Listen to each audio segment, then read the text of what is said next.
Is something called the new economy. Adults have a lot of terms that we'll throw out there to describe things that are going on in society, right? So one of the terms you guys have probably heard of is this term called the new economy. Let me ask y'all this. How many of y'all are working summer jobs? Just by a show of hands. How many of y'all have summer jobs? All right, I want y'all to notice how few hands have actually gone up, right? Because right now, you guys have probably heard about what's going on in the economy. You know, the unemployment rate is pretty high, around 9%, right? But for people your age, the unemployment rate is even higher. It's around 20%, right? So there's very few jobs available for folks your age. One of the things I'm going to talk to you about today is understanding where the new jobs are so that you can become more employable. Does that make sense? Does that sound like something you guys would be interested in? All right. So that's what this new economy is about. It's a term that really describes what's going on in society. We're going to talk about social media. You guys have heard about social media a lot, probably. They got that movie out, the Facebook movie. How many of y'all have seen that movie, The Social Network? Raise your hand if you've seen The Social Network. Not too many people have watched it. I recommend it. I say go out and take a look at it because there's some things in there that you definitely can take away from it. And there's some things we're going to talk about in here that have something to do with this. And last but not least, we're going to talk about this thing called emotional intelligence. And now, you know, that sounds long, right? Long-winded. But it's essentially a way of saying, how do you interact with others, right? Kendall Harris is just up here talking about how necessary it is for you all to be social, to engage with others. And that's something that you've got to learn how to do. It's going to be an important role for you in the future in terms of being able to create jobs for yourself. So I want you to keep all this in mind as we go forward. We're going to have to use the old-fashioned way. All right. First question I got for y'all is, did any of you know who these people are? All right, somebody said no, and I think he spoke for most of y'all, right? I wouldn't know who these people are either. But if I flip to this screen, y'all can tell me all these people, right? Oh man, y'all know who these folks are, right? I hear people say yes. You know. My God, all right, tell me the names of these folks on the screen. LeBron James, who else? Dwight Howard, who else? And Kobe, even in a faded picture, it ain't even clear. His name ain't clear, but y'all know who he is, right? Just by the way he's standing there. Y'all can figure all that. But y'all don't know who these people are, right? LeBron James and them, they go to the supermarket and they get mobbed. Y'all would run all over them, right? They better have some security. They better have a car. Are they social network people? Are they social network people? That's a good question. And yes, they are. And I'll get into it in a moment. But these folks, any of them could have showed up in the supermarket, you wouldn't know who they are. You have to. But I think that guy in the upper left-hand corner, does he have something to do with the singer? No. It's a good guess, though. Guesses are welcome. Well, I'll tell you, these three guys, two of them, these two right here, this is Steve Chen, and this is Jawed Karim. These two guys met in college. They went to the University of Illinois, and they were computer programmers. And they all went to work for a company called PayPal. Have any of y'all heard of PayPal? Yeah. Okay. This gentleman here worked at PayPal with them. PayPal is a pretty young company. When you think about it, it was created in around 2000. All right? And so these guys, right out of college, they get a job and they go to work for PayPal. Well, in about 2005, they decided to leave PayPal to create a company known as YouTube. Back then it was a big U in the tube. Now you know there's Y-O-U-Tube, right? You guys have all heard of YouTube, right?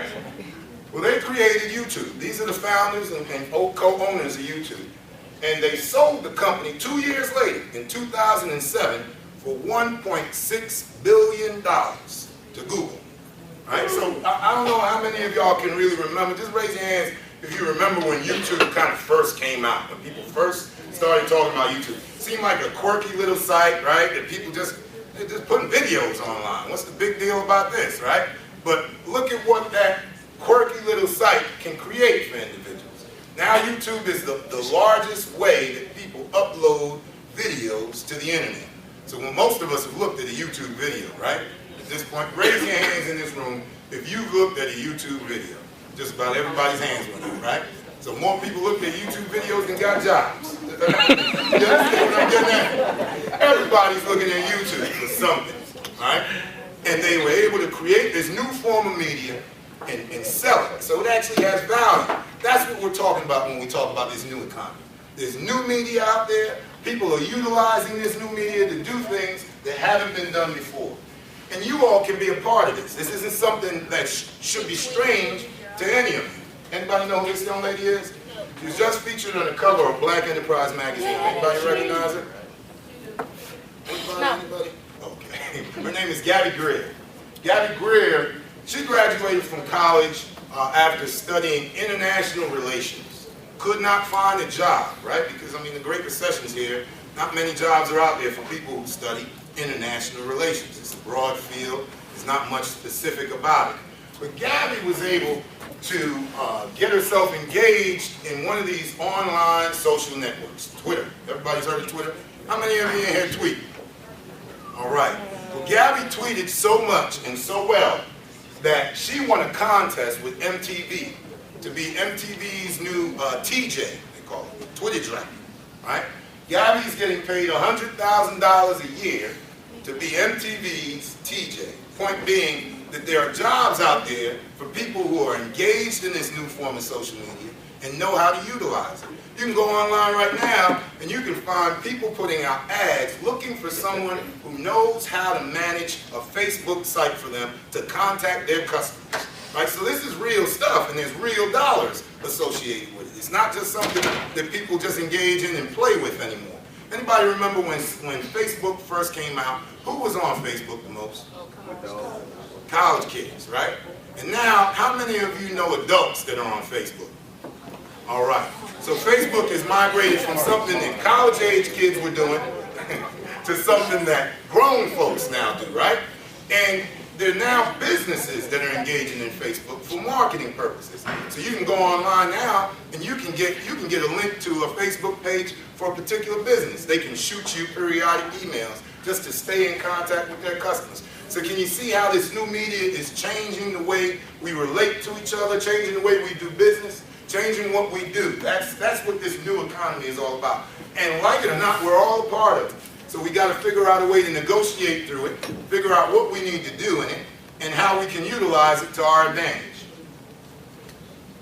So I got three basic things I want you to take away from this. We're going to talk about what the new economy is, why it matters, and what are the skills that you need to thrive in it. So that's the new economy piece. We're going to examine the role of social media in this new economy, and we're going to talk about the role that we said emotional intelligence is going to play in this new economy. All right. What is the new economy? Well, we already said it's a term that we utilize, when grown folks talk about it, to describe a changing emphasis in what we do, what we buy, what we sell, what we create. Okay? That's what it's about. What do you do that's different? That's what this new economy is about. It's not a new term. It's an old term, actually. It started out in the 1970s. I think Time magazine ran an article talking about the new economy. And from there, it just took off. Everybody else started adopting the term. So now you hear this new economy talked about with that term. And essentially all it talks about is the fact that we've shifted from an industrial or manufacturing base to an economy that's based on what you can create, what ideas you have, and what knowledge you have. That's what it's about. There are books out on it. People are publishing books, selling books on the new rules for the new economy. So there's all kinds of media that's out there that utilizes this term. The things that you need to know about the new economy is it's global, right? It's not a local economy. We're not talking about just a manufacturing base in North Carolina. We're talking about a worldwide connected web of folks that deal with new media formats. Right now, you can go on Skype and you can Skype with someone in a foreign country, right? How many of you guys are familiar with Skype? How many people here have used it? All right. So you know you can pull up on Skype. If you look for somebody, they can find anybody who's registered in Skype around the whole world, right? And you'll see flags come up for different people's names to let you know this person's in this location. They'll be in Raleigh, North Carolina, and there'll be somebody with a similar name somewhere else in the world, maybe Brazil or somewhere in Africa. I've got Skype friends in Africa, in Ghana, West Africa. I've got Skype friends in South America. We've got Skype friends all over the world. So it's a global economy. It's knowledge-based, we said, right? So it's about what you know. It's innovative in nature. What can you create? What's new that you can do?